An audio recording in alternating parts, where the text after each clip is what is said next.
I never thought a 9-year-old could destroy my life with a single rock. But that's exactly what happened at my brother's 4th of July barbecue. I had just gotten promoted to senior software engineer at TechFlow Solutions, and after months of saving and waiting, I finally bought myself the Rolex Submariner I'd been dreaming about since college. $13,000 of pure Swiss craftsmanship wrapped around my wrist like a badge of honor. When I walked into Marcus's backyard that sunny afternoon, wearing my new watch and feeling on top of the world, my nephew Tyler immediately zeroed in on it like a hawk spotting prey, his eyes locked onto the gleaming steel and blue ceramic bezel, and I watched his face transform from casual interest to obsessive fixation in seconds. The moment Tyler spotted my Rolex, he bounded over with the kind of enthusiasm that should have been my first warning sign. This kid had energy that could power a small city, and today it was entirely focused on my wrist. "Uncle Johnny, that watch is so cool. Can I wear it? Please, please, please." Tyler's voice carried that whining tone that every parent recognizes as the prelude to a meltdown. "Hey buddy, this is a really expensive watch that's just for adults." I explained, gently crouching down to his eye level. "Maybe when you're older, I'll show you how all the parts work." Tyler's face immediately darkened like storm clouds rolling in. "But I want to wear it now, just for a minute." "Sorry, kiddo, this one needs to stay with me." "But look, your dad has that cool fitness tracker. Maybe he'll let you check that out." What happened next still gives me chills. Tyler's expression shifted from disappointed to calculating in a way that seemed far too mature for a 9-year-old. Without another word, he spun around and marched toward Marcus's decorative rock garden. I watched confused as he picked up a jagged piece of granite about the size of a baseball. "Tyler, what are you doing with that rock?" I called out, starting to stand. He turned back to face me, made direct eye contact, and I saw something in his gaze that made my blood run cold. There was no innocence there, no childish confusion, just cold, calculated anger. Before I could react, Tyler raised the rock high above his head and brought it down, with shocking force directly onto my watch face. The sound of shattering sapphire crystal cut through the backyard chatter like a gunshot. I stared in absolute disbelief as glittering fragments scattered across the patio stones. The impact had not only destroyed the crystal, but also cracked the blue ceramic bezel and bent the hour hand into a grotesque angle. But Tyler wasn't finished. As I stood there in shock, mouth hanging open, this 9-year-old boy looked me straight in the eye and slowly raised his middle finger with a smirk that belonged on the face of someone 3 times his age. "Tyler," I shouted, finally finding my voice. "What the hell did you just do?" That's when Marcus came running over, alerted by my outburst. He took one look at the scene, me holding my destroyed watch, Tyler standing there with the rock still in his hand, shattered crystal everywhere, and I expected him to lose his mind. Instead, he immediately wrapped his arms around Tyler protectively. "Whoa, whoa, what happened here?" Marcus asked, but his tone suggested he was already preparing to defend his son before hearing the facts. "Your son just destroyed my $13,000 watch with a rock, then flipped me off." I said, my voice shaking with rage and disbelief. Marcus glanced at the ruined Rolex in my hands, then looked at Tyler with what I can only describe as mild disappointment, like the kid had spilled juice on the carpet. "Tyler, is that what happened?" Tyler's lower lip started trembling, and suddenly, he was the picture of innocent childhood. "I just wanted to see it better and it slipped out of my hands onto the rock. I didn't mean to break it." "He's lying." I exploded. "He grabbed that rock deliberately and smashed it, and then he gave me the finger." Marcus's expression hardened, but not toward Tyler. "Johnny, calm down. You're scaring him." "Tyler, did you use a bad finger?" Tyler shook his head vigorously, those crocodile tears starting to flow. "No, Daddy. I was just trying to point at the broken watch. See, it was an accident." Marcus said, his voice taking on that patronizing tone that Big Brother's perfect over decades. Boys will be boys, Johnny. Tyler didn't know any better. Didn't know any better? I couldn't believe what I was hearing. Marcus, he's 9 years old, not 3. He knew exactly what he was doing. That's when Marcus's wife Sarah materialized beside us, having heard the commotion. She immediately scooped Tyler up, glaring at me like I was some kind of child abuser. "What's going on here? Why is Tyler crying?" she demanded. "Your precious son just destroyed my Rolex on purpose," I said, trying to keep my voice level. Sarah's eyes narrowed. "On purpose? Tyler would never do something like that deliberately. Obviously, you shouldn't have been flaunting such an expensive watch around children. What did you expect would happen?" I felt like I'd entered some kind of alternate reality where basic cause and effect had been reversed. Flaunting I was wearing my watch to a family barbecue, a $13,000 watch. Sarah emphasized like that somehow justified Tyler's behavior. Around a curious 9-year-old. That's just poor judgment, Johnny. The situation got worse as more family members gathered around the commotion. My parents Robert and Linda hurried over from the grill area, followed by my aunts Patricia and Susan, Uncle Bill, and cousins Derek and Amanda. "What's all this shouting about?" my mother asked, immediately noticing Tyler's tears and moving into protective grandmother mode. Marcus jumped in before I could explain. "Tyler had a little accident with Johnny's watch. No big deal, but Johnny's making a scene." "A little accident." I held up the mangled timepiece. "Look at this.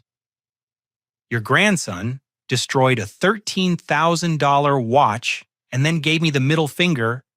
Grandmother Patricia gasped and immediately knelt beside Tyler, pulling him into a hug. "Poor baby, you didn't mean to hurt anything, did you?" "Uncle Johnny's just upset about his watch." "I didn't mean to break it, Grandma," Tyler whispered, laying the victim act on thick. "It was an accident." "Of course it was, sweetheart," Patricia cooed, shooting me a disapproving look. "These things happen when adults bring expensive toys around children." Cousin Derek chimed in with his infinite wisdom. "Dude, doesn't your insurance cover stuff like this? It's just a watch. Just a watch." I could feel my blood pressure spiking. "Derek, this cost more than most people's car payments." Uncle Bill decided this was the perfect moment for one of his life lectures. "Johnny, I understand you're upset, but at the end of the day, we're talking about material possessions here. Tyler is family. You can't put a price tag on family bonds." "Right," Sarah added, stroking Tyler's hair. "And frankly, wearing something that expensive to a casual family gathering seems a bit show-offy. Maybe this is a good lesson about not being so materialistic around children."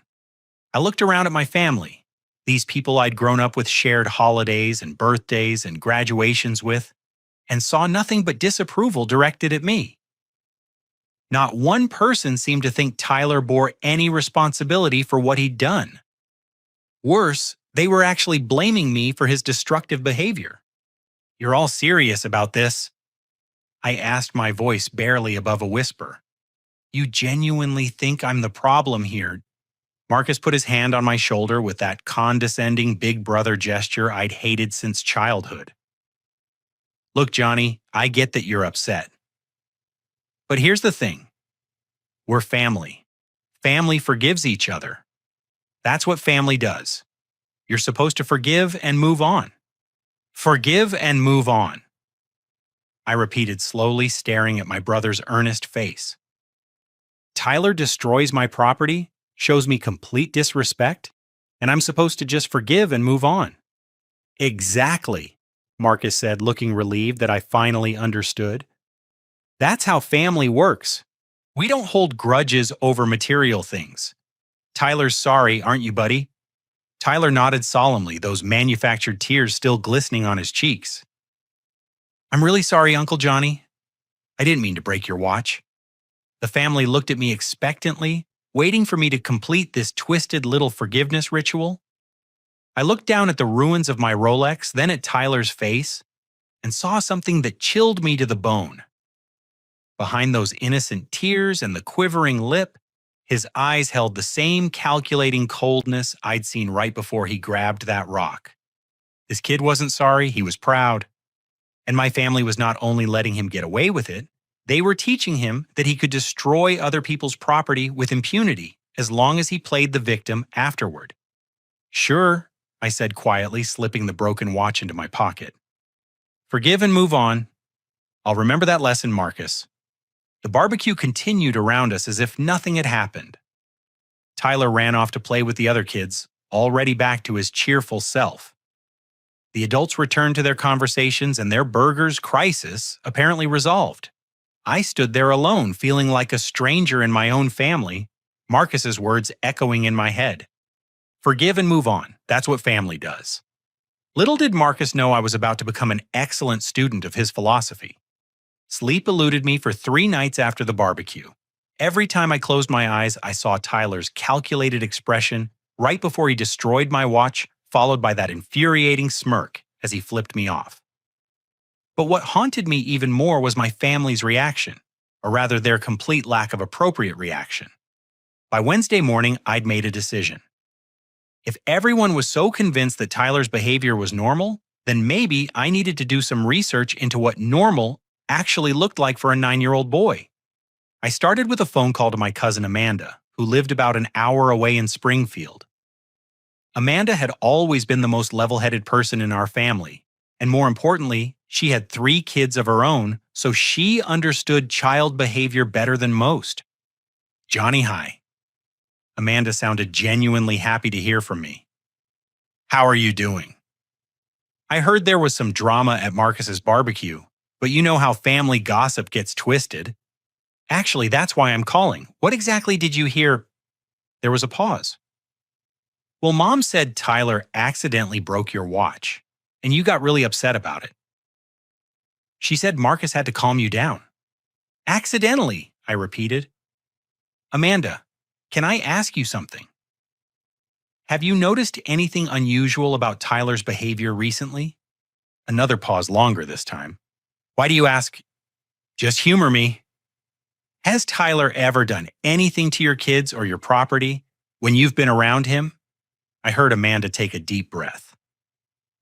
Johnny, I wasn't going to say anything because I didn't want to cause family drama, but since you're asking, Tyler destroyed Emma's laptop at Christmas. My stomach dropped. What happened? We were all in the living room opening presents. Emma had gotten this really nice laptop for school. She's taking some advanced courses and needed it for her projects. Tyler kept asking to play games on it, and Emma kept saying no because it was new and had important stuff on it. I thought that was the end of it. But it wasn't. No. About an hour later, Emma went upstairs to set up her laptop in her room. She started screaming, and when we ran up there, we found the laptop on the floor with the screen completely shattered. Tyler was standing right there, and he said Emma must have dropped it. Did Emma drop it? There's no way. The laptop was on her bed, and there were clear impact marks on the screen like someone had hit it with something hard. But Tyler stuck to his story, and Marcus and Sarah, well, they backed him up. Said kids break things all the time, accidents happen, Emma should have been more careful. I felt that familiar surge of rage building. So Tyler never faced any consequences. Marcus offered to split the cost of repairs with us, but only after my mom guilted him into it. And even then he kept saying it was probably just an accident, and we were making too big a deal out of it. Amanda, why didn't you push back harder? She sighed. Honestly, because it's easier to replace a laptop than to deal with family drama. You know how Marcus gets when anyone criticizes Tyler, and Sarah's even worse. After hanging up with Amanda, I sat in my car for 10 minutes, processing what she'd told me. Tyler had a pattern of destroying other people's property, and Marcus and Sarah had a pattern of covering for him. But I needed more information. I drove over to Marcus's neighborhood ostensibly to return a grilling tool I'd borrowed, but really to talk to some of the neighbors. The first house I tried was Mrs. Chen, an elderly woman who lived 2 doors down from Marcus. and had always been friendly at neighborhood gatherings.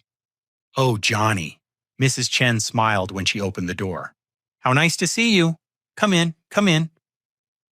Over tea and homemade cookies, I carefully steered the conversation toward the neighborhood kids. Mrs. Chen was happy to chat about the various families and their children, and eventually I brought up Tyler. That boy, Mrs. Chen said, her expression darkening slightly. Very energetic child. Has he ever given you any trouble? Mrs. Chen hesitated clearly, debating whether to share what was on her mind. Well, I probably shouldn't say anything, but last month someone threw rocks at my car windows, cracked the windshield, and dented the hood in several places. Did you see who did it? I didn't catch them in the act, but I found Tyler in my front yard the next morning looking at the damage. When I asked him about it, he said he was just checking to see if I was okay because he heard something might have happened to my car. That seems suspicious. Very suspicious. Especially since I found some of the same decorative rocks from the Marcus family's garden scattered around my driveway. But when I called Marcus about it, he said Tyler had been inside all evening and suggested maybe it was teenagers from another neighborhood. Did you file a police report? Mrs. Chen shook her head sadly. Marcus came over with $500 in cash, said he wanted to help out a neighbor, regardless of who was responsible. He was very insistent that involving insurance or police would just cause problems for everyone, and honestly, at my age, I didn't want the hassle. The pieces were starting to form a disturbing picture. I thanked Mrs. Chen and drove to Tyler's elementary school. I didn't have an appointment, but I figured it couldn't hurt to try talking to someone in the administration. The principal, Mr. Rodriguez, was surprisingly willing to meet with me once I explained I was Tyler's uncle and had some concerns about his behavior at home.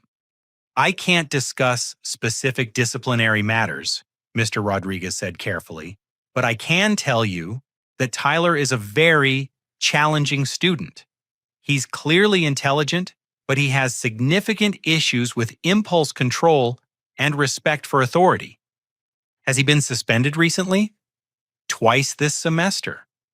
Once for deliberately breaking another student's science project, and once for pushing a teacher when she tried to redirect his behavior. Both times, his parents insisted there were extenuating circumstances. What kind of extenuating circumstances? Mr. Rodriguez chose his words carefully. Tyler's parents believe that traditional discipline methods don't work for him. They've expressed concerns that we might be unfairly targeting their son because of his spirited personality. Is Tyler in any kind of counseling? He sees the school psychologist Dr. Williams once a week, but again, I can't share details of those sessions. I left the school feeling more concerned than ever. Tyler wasn't just acting out occasionally. He was exhibiting a clear pattern of aggressive, destructive behavior that his parents were actively enabling by making excuses and avoiding consequences.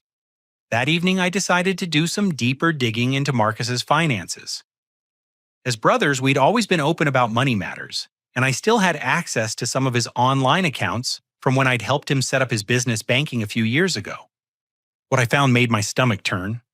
Over the past 6 months, Marcus had written checks or made cash withdrawals totaling over $8,000, all with memo lines like neighbor assistance, community support, and miscellaneous repairs. When I cross-referenced the dates with what I'd learned from Amanda and Mrs. Chen, the pattern became clear. Marcus hadn't been helping out neighbors from the goodness of his heart. He'd been systematically paying for damage that Tyler had caused buying silence and avoiding accountability. The $500 to Mrs. Chen wasn't generosity, it was a payoff. The offer to split the cost of Emma's laptop wasn't family support, it was damage control. I printed out 6 months' worth of bank statements and highlighted every suspicious payment. The evidence was overwhelming. Tyler was on a destructive rampage, and Marcus was covering it up with cash payments, probably funded by money he was skimming from the family construction business. But the most disturbing part wasn't the money.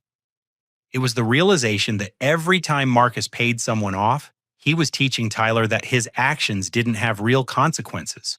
The kid was learning that he could destroy other people's property, and his father would make it all go away with a check and a sob story. No wonder Tyler had felt confident enough to destroy my watch right in front of me. He'd been getting away with similar behavior for months, maybe years. And no wonder the family rallied around him. They'd all been conditioned to see Tyler as a victim of circumstances rather than the perpetrator of deliberate destruction. As I sat in my apartment surrounded by evidence of Tyler's pattern of destructive behavior, Marcus's words from the barbecue echoed in my mind. "We're family. You're supposed to forgive and move on."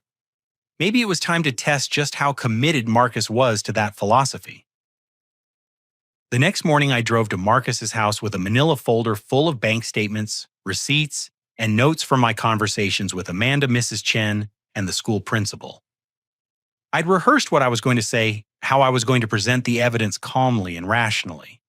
I wanted Marcus to understand that Tyler needed help, not enablement. I should have known better. Marcus answered the door in his work clothes, paint-stained jeans and a TechFlow construction polo shirt. He looked surprised to see me standing there at 7:30 in the morning, but not necessarily pleased. "Johnny, what are you doing here so early? Is everything okay?" "We need to talk about Tyler," I said, holding up the folder. "Can I come in?" Marcus's expression immediately shifted from concern to defensiveness. "If you're still upset about that watch incident, we already discussed this. Tyler apologized, and you said you were going to move on. I said I'd remember your lesson about forgiveness, and I have been. But first, I think you need to see something." Reluctantly, Marcus stepped aside to let me into the house. Sarah was in the kitchen making coffee, still in her pajamas, and she gave me a distinctly unfriendly look when she saw me. "Marcus, what's he doing here?" she asked, not bothering to hide her irritation. "Apparently we need to discuss Tyler again," Marcus said with a heavy sigh. I spread the bank statements across their dining room table, pointing out the highlighted entries. "Marcus, I've been doing some research into Tyler's recent behavior, and I think you both need to see what I found." Sarah moved closer, peering at the papers. "What is this? Are those our bank records? How did you get these?" "You gave me access to your accounts when I helped set up your business banking, remember? Look at these payments.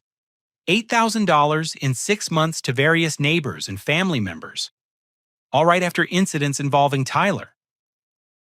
Marcus's face was turning red, but I couldn't tell if it was from anger or embarrassment. "Johnny, you had no right to access my private financial information. Mrs. Chen's car windows, Amanda's laptop, the Johnson family's fence, the Martinez family's garden decorations. You've been paying for Tyler's damage and calling it community support." "That's not what this is," Sarah interjected, but her voice lacked conviction. "Really, because I talked to Mrs. Chen yesterday. She told me about the rocks thrown at her car and how you showed up with $500 in cash, insisting she didn't need to involve police or insurance." Marcus slammed his hand on the table, making the papers scatter. "You've been investigating my family, talking to my neighbors behind my back. What the hell is wrong with you?" "What's wrong with me, Marcus? Your son is exhibiting a clear pattern of destructive behavior, and instead of getting him help, you're teaching him that he can destroy other people's property without consequences." "Tyler is going through a difficult phase," Sarah said, crossing her arms defensively. "All children act out sometimes. It's completely normal." Normal. I pulled out my notes from the school meeting. "He's been suspended twice this semester for aggressive behavior toward teachers and other students. The principal says he has significant issues with impulse control and respect for authority." "The school has it out for Tyler," Marcus snapped. "They don't understand creative, high-energy kids. They just want everyone to sit quietly in neat little rows." "He's seeing a school psychologist for behavioral problems." "At our request," Sarah said quickly. "We're being proactive about his emotional development. Unlike some people who think children should be perfect little robots." I stared at them both, realizing that no amount of evidence was going to penetrate their wall of denial. They'd constructed an elaborate narrative where Tyler was the victim and everyone else was the problem. "Look," Marcus said, his voice taking on that patronizing tone again. "I appreciate your concern, I really do. But Sarah and I are Tyler's parents, and we know what's best for our son. Maybe if you had kids of your own, you'd understand that parenting isn't as simple as you think it is. That hit below the belt, and Marcus knew it. I'd been struggling with relationship issues for years, partly because my demanding career in software development didn't leave much time for dating. The implication that I was unqualified to have an opinion about child rearing because I wasn't a parent felt like a deliberate attempt to shut down the conversation. This isn't about parenting styles, Marcus. This is about accountability. Tyler destroyed $13,000 worth of my property and then showed me complete disrespect. You not only refused to discipline him, you actually blamed me for his behavior.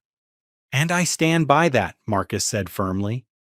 You were showing off an expensive watch around a curious child. What did you expect would happen?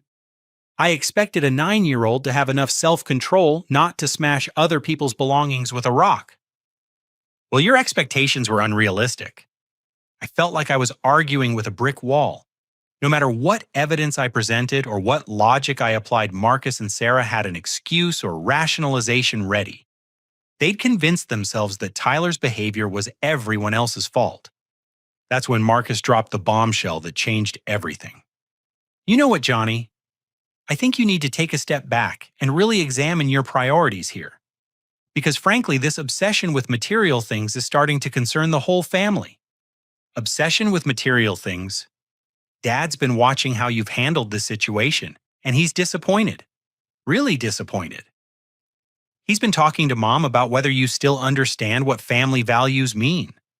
I felt my blood run cold. What are you saying? Marcus leaned back in his chair with a smug expression that reminded me disturbingly of Tyler's smirk after he destroyed my watch. Dad's updating his will next month. The business, the properties, all of it. And he's been having some serious conversations about which of his sons really gets what family is about. You're threatening me with the inheritance. I'm not threatening anything. I'm just telling you that Dad's been watching this whole situation, and your reaction has raised some red flags for him. He's wondering if you've become too focused on money and material possessions to really be a good steward of the family legacy. Sarah nodded supportively. We've all been talking about it, actually. Your aunts and uncles, your cousins, everyone. They're concerned that you've lost perspective on what really matters. I couldn't believe what I was hearing. The whole family has been discussing my fitness to inherit based on how I reacted to Tyler destroying my property. Based on how you've obsessed over it, Marcus corrected. A normal person would have been upset for a day or two, then moved on. But you've spent a week investigating my family, interrogating neighbors, digging through financial records. That's not normal behavior, Johnny. That's the behavior of someone who cares more about money than family. Marcus pulled out his phone and showed me a text thread that made my heart sink. The messages were supposedly from our father expressing disappointment in my materialistic attitude and concern about my lack of family values.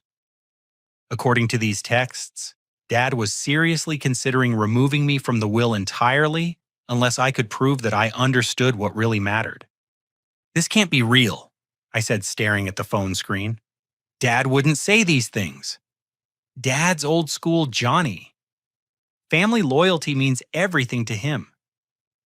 And right now he's seeing a son who's more concerned about a watch than about his nephew's feelings. Tyler's feelings. What about my feelings? What about the feelings of all the other people Tyler has hurt? See, that's exactly the kind of attitude Dad's worried about. Sarah chimed in. You're so focused on being right that you can't see the bigger picture. Marcus leaned forward, his expression becoming more conciliatory. Look, I'm not trying to hurt you here. You're my brother and I love you. But the family's concerns are valid. However, I think I can help smooth things over. How the family reunion is next weekend. Everyone's going to be there. Aunts, uncles, cousins, the whole crew. If you could make a public apology to Tyler in front of everyone, acknowledge that you overreacted about the watch incident, and show that you understand what family really means, well, I think that would go a long way toward fixing your relationship with Dad. You want me to publicly apologize to Tyler for his destroying my property? I want you to publicly demonstrate that you value family relationships more than material possessions. Show everyone that you've learned from this experience and that you're committed to being the kind of man Dad raised you to be. I stared at my brother, trying to process the magnitude of what he was asking. He wanted me to humiliate myself in front of the entire extended family, to validate Tyler's destructive behavior and paint myself as the villain in this story. And he was using the threat of disinheritance to force my compliance. And if I refuse, Marcus shrugged. Then Dad will have his answer about where your priorities lie, and the family will know that you chose a watch over your nephew's emotional well-being. I looked at the bank statements scattered across the table, then at the fake text messages on Marcus's phone, then at the smug expressions on both my brother and sister-in-law's faces. They had this all planned out. They'd constructed a narrative where I was the selfish, materialistic black sheep who needed to be brought back in line, and they were using family pressure and financial threats to force me into submission. I need some time to think about this, I said quietly. Of course, Marcus said magnanimously. Take all the time you need. The reunion's on Saturday, so you've got almost a week to decide whether you want to be part of this family or not. As I gathered up my papers and headed for the door, Marcus called after me. Remember, Johnny, we're family. Family forgives each other and moves on. That's what family does. I drove home in a daze, Marcus's words echoing in my head. Family forgives and moves on. That's what family does. Maybe it was time to find out just how committed Marcus was to that philosophy. Saturday arrived with the kind of perfect summer weather that makes you believe in second chances. The annual Johnson family reunion was being held at Riverside Park, the same location we'd used for the past 15 years. 3 generations of my family would be gathered under the pavilion sharing food and stories, and pretending we all genuinely enjoyed each other's company. I'd spent the week wrestling with Marcus's ultimatum. The logical part of my brain knew I should tell him exactly where he could stick his fake apology demand. But the emotional part, the part that remembered growing up with these people, sharing Christmas mornings and birthday parties and graduation celebrations, that part whispered that maybe it would be easier to just swallow my pride and play along. By Friday night, I'd made my decision. I would give Marcus exactly what he wanted. I arrived at the park around noon carrying a potato salad that I'd bought from the grocery store, but transferred into my mother's old ceramic bowl to maintain the illusion of homemade effort. The pavilion was already bustling with activity. Uncle Bill was manning the grill. With his usual dictatorial enthusiasm, Aunt Patricia was arranging desserts on the dessert table. With the precision of a military operation, and various cousins were scattered around picnic tables, catching up on a year's worth of gossip. Tyler was running around with the other kids playing some elaborate game of tag that seemed to involve a lot of shouting and dramatic death scenes. He looked like any normal 9-year-old boy enjoying a summer afternoon with his extended family. If you didn't know about the pattern of destruction he'd been leaving in his wake, you'd think he was just an energetic kid having fun. Marcus spotted me almost immediately and made his way over with Sarah in tow. Both of them were wearing their Sunday best smiles, but I could see the tension around their eyes. They were nervous about whether I'd go through with the public apology. "Johnny, glad you could make it," Marcus said, giving me one of those backslapping hugs that's supposed to project masculine affection, but feels more like a dominance display. "Wouldn't miss it," I replied, keeping my voice neutral. "Beautiful day for a family gathering." Sarah studied my face carefully, probably trying to gauge my mood. "How are you feeling about everything?" "I've been doing a lot of thinking this week about what family really means," I said, which was true enough. "I think I've learned some valuable lessons." Marcus and Sarah exchanged a look of relief. They thought they'd won. The afternoon proceeded according to the usual reunion script. We ate too much food, listened to Uncle Bill's stories about his glory days as a high school football star, and endured Aunt Susan's detailed updates about her various medical procedures. The kids ran wild while the adults pretended to supervise them, and everyone carefully avoided any topics that might lead to actual conflict. Around 3 o'clock, Marcus decided it was time for the main event. He stood up and called for everyone's attention, tapping his beer bottle with a plastic fork until the chatter died down. "Hey everyone, before we get too much further into the afternoon, Johnny has something he'd like to say to Tyler. 30 pairs of eyes turned toward me expectantly. I could feel the weight of the moment, the collective breath holding, as the family waited to see whether their black sheep would properly humble himself. I stood up slowly, looking around at all these people I'd grown up loving. My parents sitting side by side with matching expressions of hopeful concern. My aunts and uncles trying to look supportive while clearly being prepared for drama. My cousins, some curious, some bored, all watching to see what would happen next. And there was Tyler standing near the playground equipment, still holding a foam football, looking at me with those calculating eyes I'd come to recognize. Tyler, I said, my voice carrying clearly across the pavilion. I owe you an apology. I saw Marcus relax slightly in my peripheral vision. Sarah actually smiled. Last weekend when you broke my watch, I reacted very badly. I was angry, and I said things I shouldn't have said. Your dad taught me an important lesson about what family really means, and I want to make sure you understand that I've learned from his wisdom. Tyler nodded solemnly, playing his role perfectly. It's okay, Uncle Johnny, I'm sorry I broke your watch. I know you are, buddy, and I want you to know that I forgive you completely. Because that's what family does. We forgive each other and we move on. The gathered family members began to smile and nod approvingly. This was exactly the kind of heartwarming moment they'd hoped for. Marcus looked positively triumphant. In fact, I continued, I've been thinking a lot about the lesson your dad taught me. About how family members are supposed to forgive each other no matter what happens. About how we don't hold grudges over material possessions. About how we always give each other second chances and fresh starts. I paused for effect, meeting Tyler's eyes directly. I think that's such an important lesson that everyone in our family should really understand it.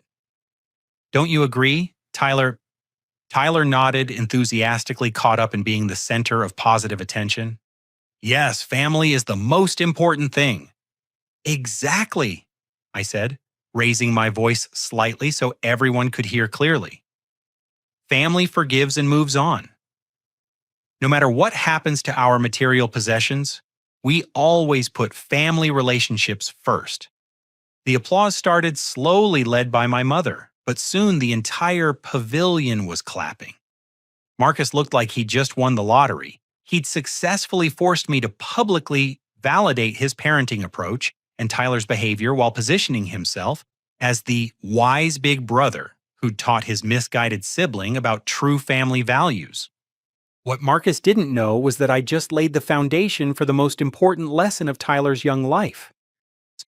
The reunion continued for another hour with the usual mix of small talk and family gossip. But I noticed something interesting happening during that time. Tyler, emboldened by his public vindication and the family's continued protection, was becoming increasingly aggressive in his play with the other kids. First, he accidentally knocked over his cousin Emma's drink, soaking her new dress. When Emma got upset, Aunt Patricia immediately scolded her for making a big deal out of nothing, and praised Tyler for apologizing so nicely. Then Tyler broke a toy airplane that belonged to Marcus's nephew Jake, claiming it was already broken when he touched it. When Jake started to cry, Sarah quickly distracted him with promises of a new toy, while Marcus assured everyone that these things happen at family gatherings. But it was around 4:30 that Tyler made the move that changed everything. Marcus's pride and joy was parked in the parking lot adjacent to the pavilion, a pristine 1967 Camaro SS that he'd spent the last 5 years and over $70,000 restoring to showroom condition. The car was his baby, his masterpiece, the tangible symbol of his success as a contractor. He washed it twice a week, kept it covered in a climate-controlled garage, and only drove it on special occasions. The family reunion was definitely a special occasion. Marcus had driven the Camaro specifically so he could show it off to relatives who hadn't seen the completed restoration.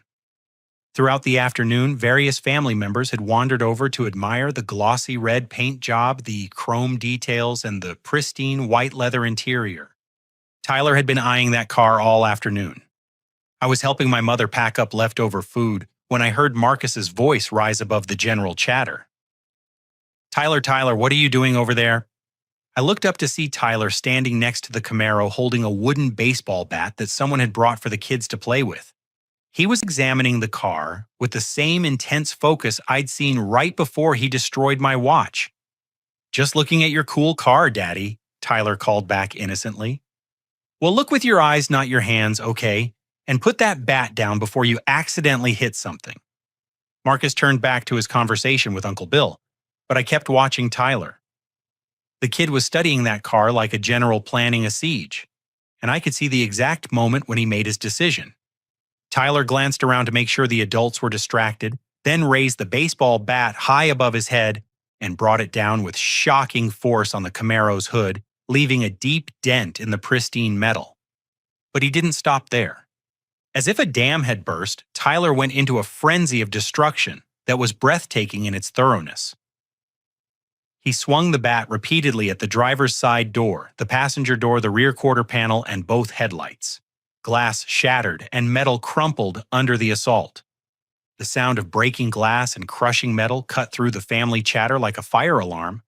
Everyone spun around to see Tyler standing in the middle of a debris-filled bat, still raised, surrounded by the ruins of Marcus's beloved Camaro. For a moment, nobody moved. Nobody spoke. The sight was so shocking, so completely unexpected, that our brains seemed unable to process what we were seeing. Then Marcus started screaming. "Tyler, what have you done?" Marcus ran toward the parking lot, his face cycling through expressions of disbelief, horror, and rage. The rest of the family followed, drawn by the magnitude of the disaster. The damage was catastrophic. The hood was dented in multiple places with scratches gouged deep enough to reach the metal underneath the paint. Both doors were severely damaged, with impact marks that had spiderwebbed across the surface. The passenger side window was completely shattered glass scattered across the seats and dashboard. The custom chrome trim was bent and scratched beyond repair. Marcus stood there staring at his destroyed car, making small choking sounds like a man having a heart attack. Tears were actually running down his face as he surveyed the damage. "My car," he whispered. "My car. Oh God, my car." Sarah rushed to Tyler's side, immediately going into protective mode. "Tyler, sweetheart, what happened? Are you hurt?" Tyler dropped the bat and looked around at all the shocked faces staring at him. For the first time since I'd known him, he seemed to realize that he might be in actual trouble. "I was just playing," he said weakly. "I didn't mean to break it." "Didn't mean to break it." Marcus's voice was rising to a dangerous pitch. "You destroyed my car. You completely destroyed my car." "Now, Marcus, calm down," Aunt Patricia started, but Marcus whirled on her with fury in his eyes. Calm down, calm down. Do you see what he did to my car?" The family gathered around the wreckage, and I watched with fascination as they struggled to apply their usual Tyler protection protocols to a situation this extreme. You could see the mental gymnastics happening in real time as they tried to figure out how to excuse behavior that was so obviously deliberate and destructive. "Maybe he didn't understand how strong he was," Cousin Derek offered weakly. "He's just a child," Grandmother Patricia said, but her voice lacked its usual conviction. "Cars can be fixed," Uncle Bill added, though he was staring at the damage with obvious shock. But Marcus wasn't having any of it. His protective father mode had been completely overwhelmed by the reality of seeing $70,000 worth of restoration work destroyed in under 2 minutes. "This is insane," Marcus shouted. "This is completely insane behavior, Tyler. What is wrong with you?" Tyler started crying real tears this time, as he finally understood that his usual escape routes weren't working. "I'm sorry, Daddy. I'm really sorry." "Sorry. Sorry doesn't fix my car. Sorry doesn't bring back 5 years of work." Sarah wrapped her arms around Tyler protectively, but even she seemed shaken by the magnitude of what had happened. "Marcus, please don't yell at him. He's scared." "He should be scared. This is not normal behavior. This is destructive. This is wrong. This is—" Marcus trailed off his hands, shaking as he gestured helplessly at the wreckage. And that's when I stepped forward to deliver the most important lesson of my life. "Marcus, I said quietly, walking over to put my hand on his shoulder, the same way he'd done to me at his barbecue. I understand you're upset. But here's the thing. We're family. Family forgives each other. That's what family does. You're supposed to forgive and move on. The silence that followed my words was so complete, you could hear the distant sound of traffic on the highway half a mile away. Marcus stared at me with an expression that cycled through confusion, recognition, and growing horror as he realized I was using his exact words against him. "Johnny," Marcus said slowly, his voice barely controlled. "This is different. This is my car. This is 5 years of my life. And my Rolex was $13,000 of mine," I replied calmly. "But you taught me that we don't hold grudges over material possessions. Remember you said Tyler didn't know any better." "He knew better than this." Marcus gestured wildly at the destroyed Camaro. "Look at this damage. This isn't an accident. Neither was my watch." I said, maintaining the same gentle, reasonable tone Marcus had used with me. "But you explained that boys will be boys. Tyler's just expressing himself right." Sarah stepped forward, still clutching Tyler protectively. "Johnny, this isn't the time for your games. Marcus is really upset." I was really upset too, but you all told me I was overreacting. You said I should be grateful Tyler was comfortable enough to be himself around family. I turned to address the gathered relatives, who were watching this exchange with growing discomfort. They could see exactly where this was going, and they didn't like it. "Remember what you all said at the barbecue last week? Uncle Bill, you told me that we don't put price tags on family bonds. Aunt Patricia, you said Tyler was just being curious. Derek, you said insurance would cover it." Derek shifted uncomfortably. "Dude, this is totally different. This is like massive damage. $13,000 was massive damage to me. But you all convinced me that I should focus on what really matters: family relationships. So I'm trying to help Marcus understand the same lesson." Marcus was staring at me with dawning realization. "You planned this. You knew something like this would happen." "I didn't plan anything, Marcus. I just took your lesson about forgiveness to heart. You said family members are supposed to forgive each other no matter what. You said we always give each other second chances and fresh starts." I pulled out my phone and started recording video, speaking directly to the camera. "This is really beautiful, everyone. Tyler is showing such consistency in his self-expression. Just like with my watch, he's being honest and direct about his feelings. We should be proud that he feels safe enough to be himself around family." "Stop recording," Marcus demanded. "Turn that thing off right now." Why, I thought we were celebrating Tyler's authentic, emotional expression. Last week you said I should be proud to have such a spirited nephew. I continued filming as I walked around the destroyed car, providing commentary. "Look at this thorough job. Tyler really committed to his artistic vision here. The symmetrical damage to both doors shows real attention to detail. This isn't random destruction. This is purposeful creation of a new aesthetic." "Johnny, stop it," Sarah hissed. "This isn't funny." "I'm not being funny. I'm being supportive. Just like you were when Tyler destroyed my property. Remember when you told me that flaunting expensive things around children was poor judgment? Well, Marcus bringing a $70,000 car to a family gathering with curious kids seems like the same kind of poor judgment, don't you think? The family was looking increasingly uncomfortable as they watched their own logic turned against them. But I wasn't finished. "Tyler, buddy, come here for a second." I called to my nephew, who was still hiding behind his mother. "I want to tell you how proud I am of you for being so consistent." Tyler approached cautiously, clearly confused by the adult's reactions. "You know what, Tyler, I think you deserve a reward for being such a spirited boy. I'm going to buy you your very own baseball bat, a really nice one. That way, whenever you feel the need to express yourself authentically, you'll have the right tool for the job." Marcus went pale. "You are not buying my son a baseball bat. Why not according to your philosophy? We should be encouraging Tyler's natural impulses. Boys will be boys, right?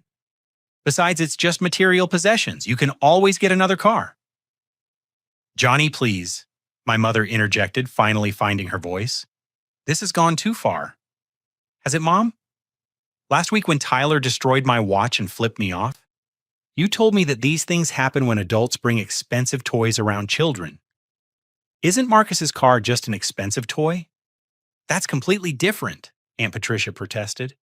How is it different because it belongs to Marcus instead of me?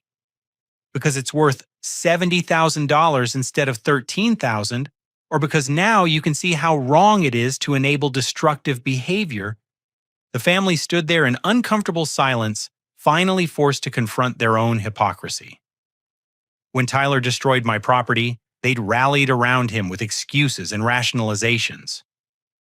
But when he destroyed Marcus's property, suddenly they could see the behavior for what it really was: deliberate, destructive, and completely unacceptable.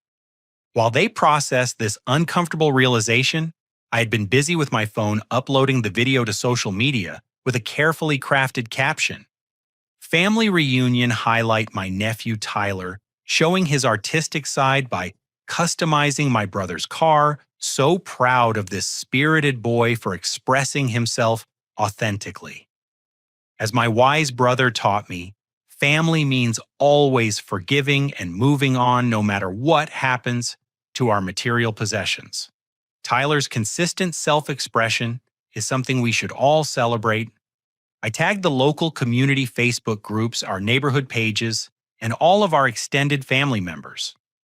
Within minutes, comments started pouring in from neighbors and family friends who recognized Tyler from previous incidents. Isn't this the same kid who threw rocks at Mrs. Chen's car? My daughter goes to school with Tyler.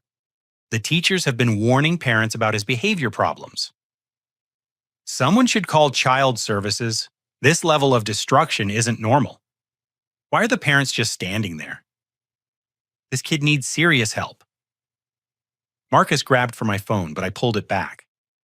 What are you doing? You're destroying my family. I'm celebrating Tyler's authentic self-expression just like you taught me to do. Unless you think there's something wrong with his behavior, but that would be inconsistent with everything you said last week. More comments kept appearing on the video and I read some of them aloud. Oh, look. Here's someone who recognizes Tyler. They're saying he vandalized their mailbox last month. And here's a comment from the Henderson family about their broken fence panels. Sarah was frantically trying to quiet the comments section, but the damage was already spreading. The video was being shared rapidly throughout our community, and people were connecting Tyler's car destruction with other incidents they'd experienced or witnessed. Mrs. Martinez says Tyler destroyed her garden decorations. The Johnsons remember him breaking their fence. Even our old neighbor, Mr. Peterson, has a story about Tyler and his bicycle tires. I watched Marcus's face as the full scope of his son's destructive behavior became public knowledge.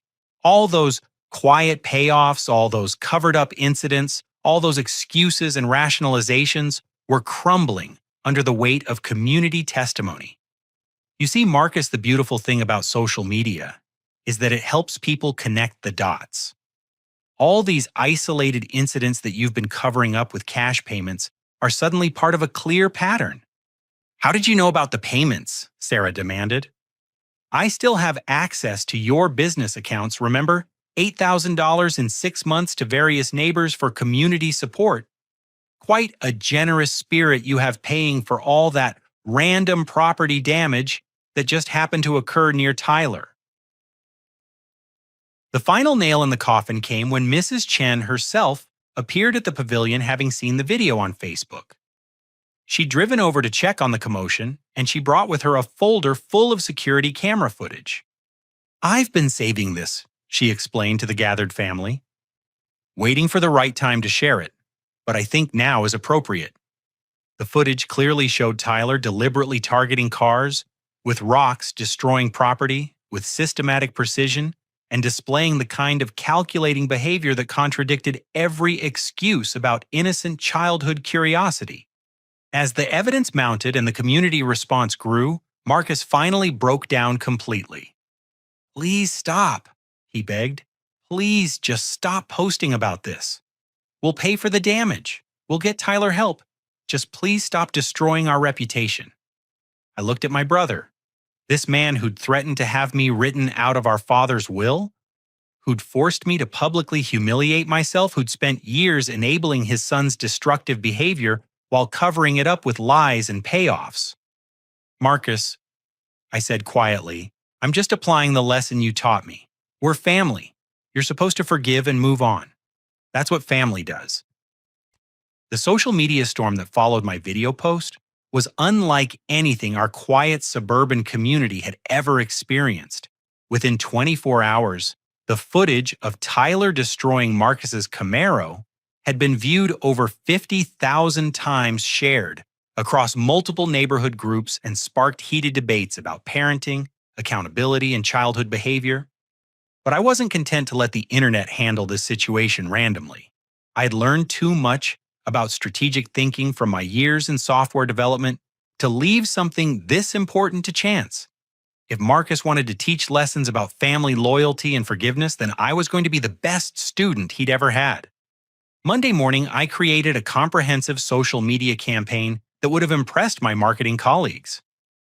Using multiple platforms, I began systematically documenting Tyler's journey of authentic self-expression, with the kind of enthusiastic support that Marcus had demanded I show. Tyler Tuesday Spotlight, celebrating my nephew's consistent creative vision. The first post featured a timeline of Tyler's artistic endeavors, presented with the kind of glowing positivity typically reserved for honor roll announcements. I used the same language Marcus and Sarah had employed to describe Tyler's behavior, but applied it to the growing list of destruction that was emerging from our community. Tyler's creative process shows remarkable consistency across multiple mediums. Whether working with decorative garden rocks, Mrs. Chen's car project educational technology, Emma's laptop installation, or automotive customization, Dad's Camaro makeover, Tyler brings the same focused intensity to every piece. Each incident was framed using Marcus's own words about family values and childhood development. The effect was devastating because it highlighted the absurdity of their rationalizations, while making it impossible for them to object without contradicting their own stated beliefs. The comments section exploded with neighbors sharing their own Tyler experiences. Jennifer Martinez posted photos of her destroyed garden gnomes. "Tyler helped us redesign our front yard aesthetic without even being asked." The Henderson family contributed pictures of their broken fence. Tyler's boundary exploration project really opened up new sightlines in our neighborhood. Even Tyler's teachers began sharing carefully worded observations about his dynamic classroom participation and innovative approaches to conflict resolution. But the real breakthrough came when I reached out to all the families Marcus had quietly paid off over the past year. Using the bank records I discovered, I tracked down every recipient of his community support payments and invited them to share their experiences. Mrs. Chen was the first to speak up publicly. "I've been keeping quiet because Marcus asked me to, but I have 6 months of security footage showing Tyler deliberately targeting my property. The rock throwing wasn't random. He was testing different angles and techniques to maximize damage."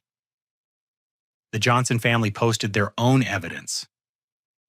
"Tyler didn't accidentally break our fence. We watched him spend 20 minutes examining the weak points before systematically destroying the most expensive sections." As more families came forward, a disturbing picture emerged of Tyler's evolution from impulsive destruction to calculated vandalism. He wasn't acting out randomly. He was learning, adapting, and escalating his techniques based on what worked and what he could get away with.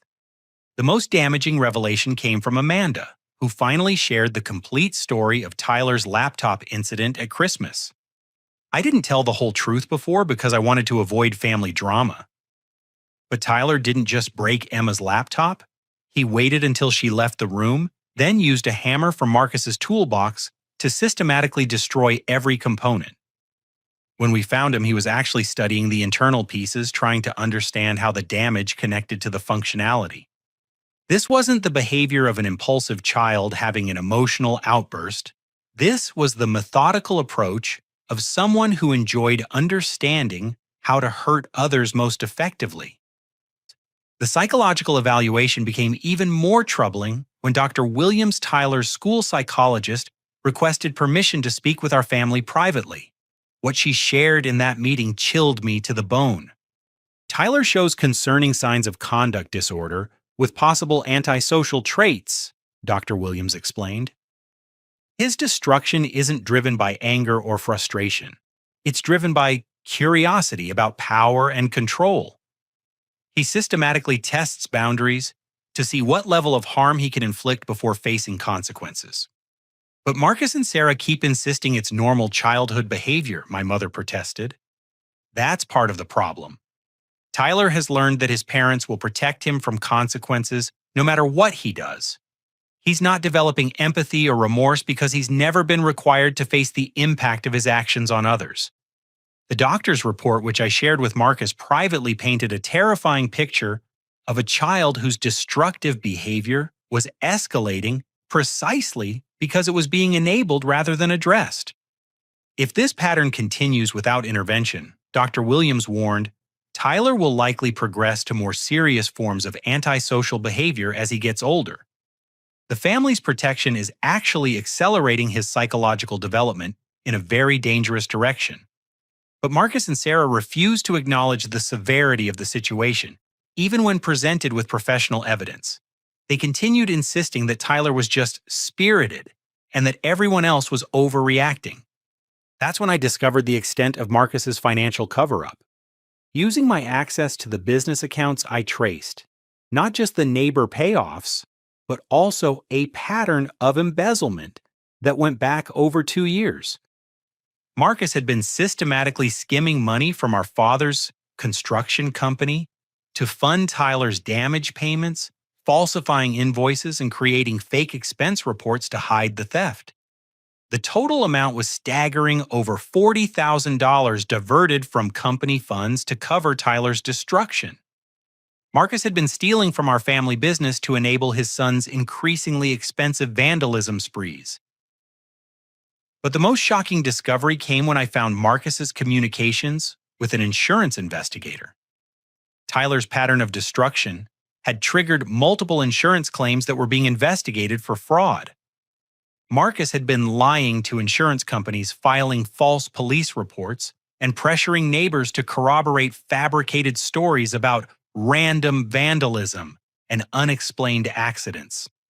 What started as parental protection had evolved into a criminal conspiracy to defraud insurance companies and steal from the family business.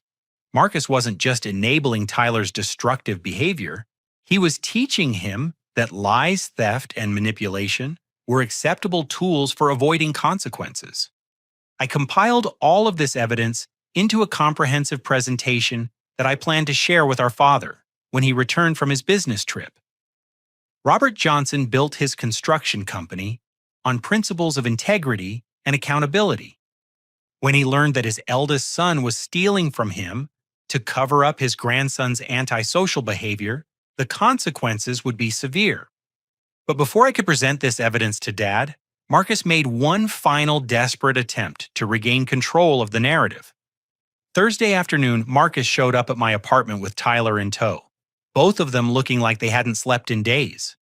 Marcus's usual confidence had been replaced by the hollow-eyed desperation of someone watching his world collapse around him. "Johnny, we need to talk," Marcus said, holding Tyler's hand with white-knuckled intensity. "Of course," I replied, stepping aside to let them in. "Family always has time to talk." Tyler looked different than I'd ever seen him before. The calculating smugness was gone, replaced by genuine confusion and fear. For the first time in his young life, his actions had consequences that his parents couldn't make disappear with money and excuses. "Tyler has something he wants to say to you." Marcus prompted, his voice shaking slightly. Tyler looked up at me with eyes that seemed older than his 9 years. "Uncle Johnny." I'm sorry I broke your watch. I'm sorry I broke Dad's car. I'm sorry I broke everyone's stuff. Tyler, do you understand why you're sorry? I asked gently. Tyler nodded slowly. Because I hurt people. Because I made them sad. Because I was bad. You weren't bad, Tyler. You were making bad choices. But the important thing is that you can learn to make better choices. Marcus cleared his throat. Johnny, I know I made mistakes. I should have listened to you about Tyler's behavior. I should have gotten him help instead of making excuses, but please, I'm begging you, don't destroy our family over this. I looked at my brother, really looked at him, and saw not the manipulative, entitled man who'd threatened me with disinheritance, but the scared father who'd finally realized that his protection was actually destroying his child. Marcus, I'm not trying to destroy our family. I'm trying to save it. Tyler needs real help, not enablement. And you need to face the consequences of what you've been doing to cover for him. What do you mean? I know about the embezzlement, Marcus. I know about the insurance fraud. I know about all of it. Marcus's face went ashen. Johnny, please. If this comes out, I'll lose everything. My business, my house, maybe even my freedom. You should have thought about that before you started stealing from Dad's company to pay for Tyler's vandalism. I was protecting my son. You were enabling him. And in the process, you taught him that lying and stealing are acceptable solutions to problems. I showed Marcus the compiled evidence on my laptop: bank records, insurance correspondence, witness statements, psychological evaluations. The scope of the cover-up was damning, but the trajectory was even more frightening. This is where Tyler's behavior leads if it continues unchecked, I explained. Dr. Williams says he's developing antisocial personality traits. If he doesn't learn accountability and empathy now, he'll become someone who hurts people without remorse for the rest of his life. Marcus stared at the evidence with the expression of someone watching his worst nightmares become reality. What do you want me to do? I want you to be Tyler's father instead of his accomplice. Get him into intensive therapy. Make him face the consequences of his actions. Stop protecting him from reality. And the embezzlement, that's between you and Dad. But Tyler doesn't learn accountability if the adults in his life don't model it.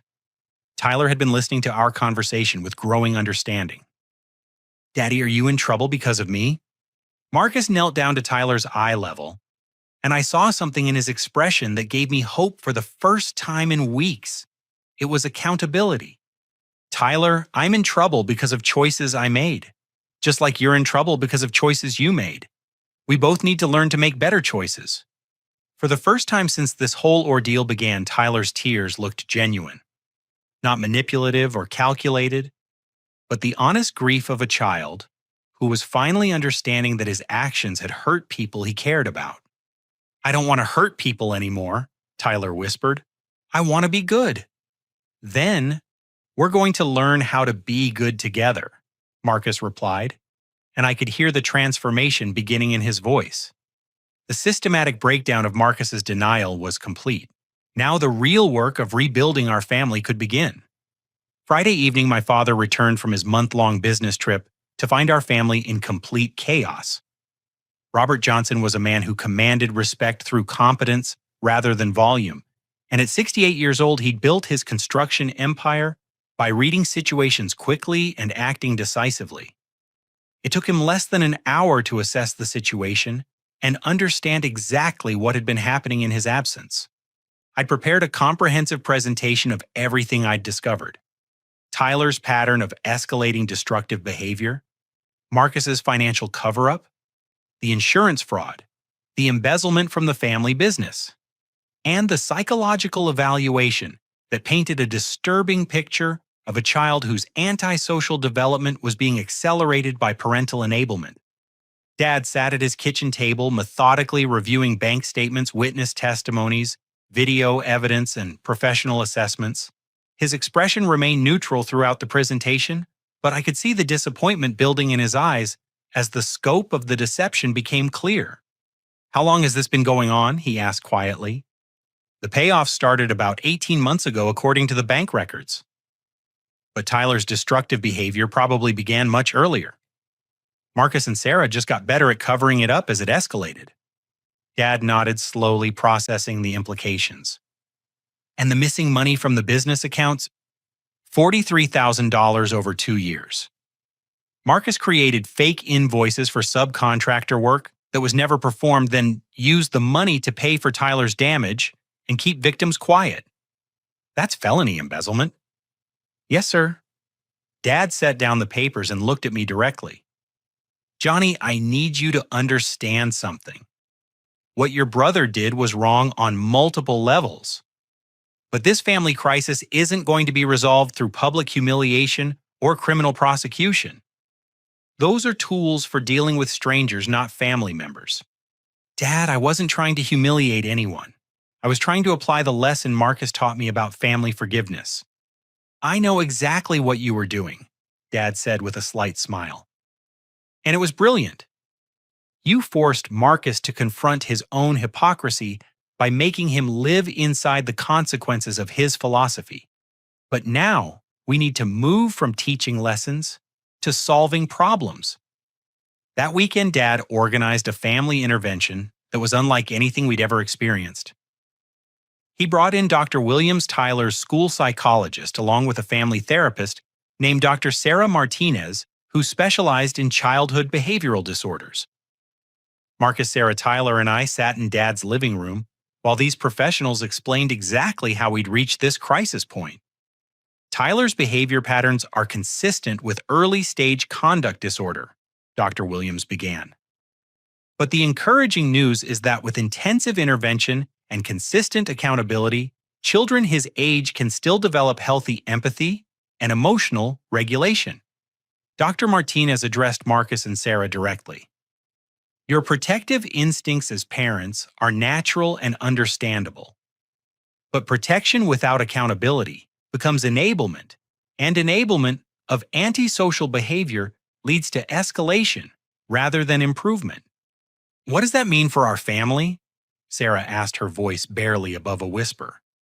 It means Tyler needs intensive therapy-structured consequences for his actions, and most importantly, parents who support his accountability rather than shielding him from it. The therapeutic plan they outlined was comprehensive and demanding. Tyler would attend individual therapy twice a week, family therapy once a week, and social skills training in a group setting. He would personally apologize to every person he'd harmed and participate in making restitution for the damage he'd caused. But the most important element was the transformation required from Marcus and Sarah. They would attend parenting classes focused on supporting children with behavioral disorders, learn to distinguish between compassionate accountability and punitive rejection, and most critically stop making excuses for Tyler's choices. Will this actually work? Marcus asked. And I heard genuine hope in his voice for the first time in weeks. Children. Tyler's age have tremendous capacity for change, Dr. Martinez explained. But the family system has to change first. Tyler learned his current behavior patterns from environmental feedback. If the environment consistently provides different feedback, he can learn different patterns. The financial consequences were severe but fair. Marcus would repay every dollar he'd embezzled from the family business, plus interest, through a structured payment plan that would take 3 years to complete. He would also compensate all of Tyler's victims for their damaged property, not through quiet payoffs designed to buy silence, but through transparent restitution that acknowledged wrongdoing.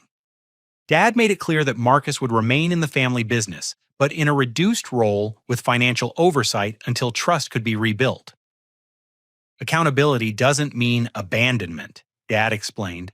It means earning your way back to full responsibility. The most powerful moment of the intervention came when Tyler was asked to speak with each person he'd hurt. Dr. Martinez had prepared him for these conversations, helping him understand the difference between apologizing for getting caught and apologizing for causing harm. When Tyler approached Mrs. Chen, his words were simple but genuine. Mrs. Chen, I threw rocks at your car because I was angry about things that had nothing to do with you. I hurt you because I didn't know how to handle my feelings. I'm sorry I scared you and cost you money. Mrs. Chen, who had been one of Tyler's harshest critics on social media, knelt down to Tyler's level. Thank you for apologizing, Tyler. I accept your apology. And I want you to know that I believe you can learn to handle your feelings in better ways. Similar conversations took place with Amanda the Johnson family, the Martinez family, and every other person Tyler had victimized. Each exchange was painful but necessary, forcing Tyler to confront the human cost of his actions, while demonstrating that accountability could coexist with compassion. The transformation wasn't immediate or magical. Tyler's therapy revealed layers of anger and confusion that had been building for years. He'd been struggling with feelings of powerlessness and inadequacy that he'd learned to manage through control and destruction. The family's protection had prevented him from developing healthier coping mechanisms, leaving him trapped in increasingly antisocial patterns. But as weeks turned into months, genuine change became visible. Tyler began expressing his frustrations with words instead of violence. He started considering how his actions affected others before acting on impulses. Most importantly, he learned that accountability actually felt better than protection because it allowed him to rebuild trust rather than simply avoiding consequences. Marcus's transformation was equally profound. Stripped of his ability to fix problems with money and excuses, he was forced to develop genuine parenting skills. He learned to set boundaries with compassion to support Tyler through difficult emotions without rescuing him from appropriate consequences, and most importantly, to model the accountability he wanted Tyler to learn. I thought being a good father meant protecting Tyler from anything that might hurt him, Marcus explained during one of our family therapy sessions. I didn't understand that some kinds of pain are necessary for growth. Sarah's journey was perhaps the most difficult because she had to confront years of maternal guilt and fear. She'd convinced herself that Tyler's behavior was somehow her fault, that she'd failed as a mother if her child wasn't perfect. Learning to separate Tyler's choices from her identity as a parent was an ongoing challenge. I thought that admitting Tyler had problems meant admitting I was a bad mother, Sarah shared. But I'm learning that good mothers help their children face problems, not hide from them. The ripple effects of this family transformation extended far beyond our immediate crisis. Other families in our community began seeking help for their own challenging children, inspired by our example of choosing accountability over denial. Dr. Martinez started a support group for parents dealing with childhood behavioral issues, using our story as proof that change was possible even in extreme situations. Tyler became something of a poster child for successful intervention. His teachers reported dramatic improvements in his classroom behavior. His relationships with other children became healthier, and most importantly, he began expressing genuine empathy for people he'd previously seen only as targets for his anger. 6 months after the Camaro incident, Tyler used his allowance money to buy me a simple digital watch as an apology gift. It wasn't expensive or fancy, but the card he included showed how much he'd grown. Uncle Johnny, this watch isn't as nice as the one I broke, but I bought it with my own money that I saved for 3 months. I wanted you to have something that shows I'm learning to think about other people's feelings. Thank you for not giving up on me even when I was being bad.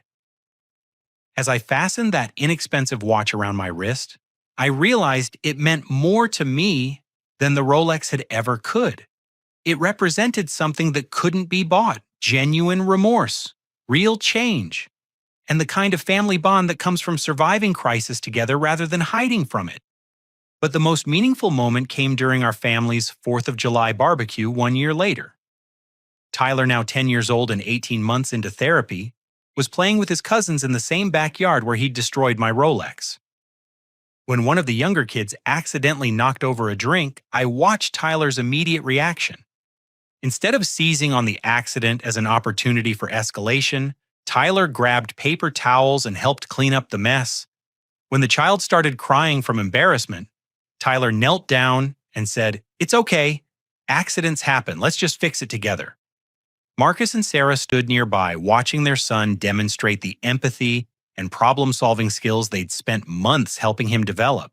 The pride in their eyes wasn't the blind defensiveness they'd shown before, but the genuine satisfaction of parents who'd guided their child through real growth. You know what the ironic thing is? Marcus said, joining me at the grill where I was cooking burgers. Tyler's actually happier now than he was when we were protecting him from consequences. It's like he was trapped in those destructive patterns and couldn't figure out how to escape them. Kids need boundaries, I replied, flipping a burger. They need to know that someone cares enough to hold them accountable. I owe you an apology, Johnny, a real one. I was so afraid of admitting that Tyler had problems that I was willing to destroy our relationship to avoid facing reality. You were right about everything, and I was too proud to listen. Marcus, you were trying to protect your son. Your methods were wrong, but your motivations were understandable.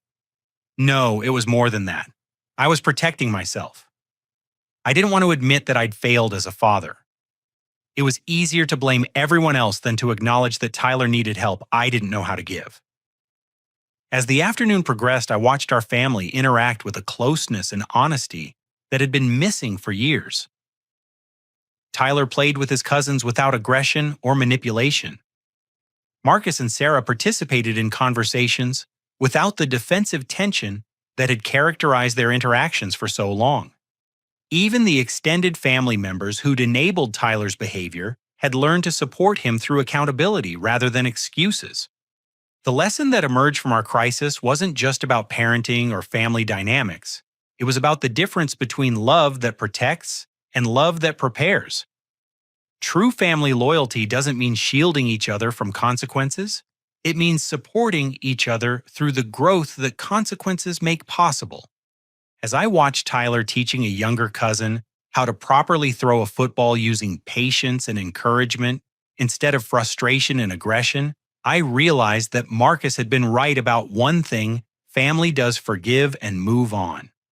But real forgiveness requires real accountability, and moving on means moving toward better choices, not moving away from necessary consequences. My nephew had learned that his actions mattered, that other people's feelings were important, and that he had the power to choose kindness over cruelty. Those lessons would serve him for the rest of his life in ways that protection from accountability never could have.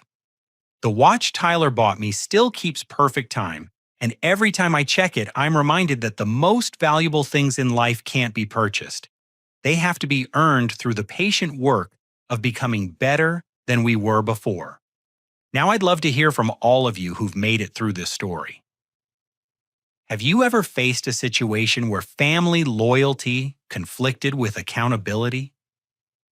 How did you handle it when someone you loved was making choices that hurt others? Did you find the courage to hold them accountable? Or did you fall into the trap of protection that actually prevents growth? Please share your experiences in the comments below. Your stories might help other families who are struggling with similar challenges. And if this story resonated with you, please hit that like button, subscribe to the channel for more real family stories, and share this video with anyone who might benefit from hearing about the power of loving accountability. Thank you for taking this journey with me, and I hope your own family relationships are built on the kind of honest foundation that allows everyone to grow into their best selves. Remember, true family strength comes not from hiding from problems, but from facing them together with courage and compassion.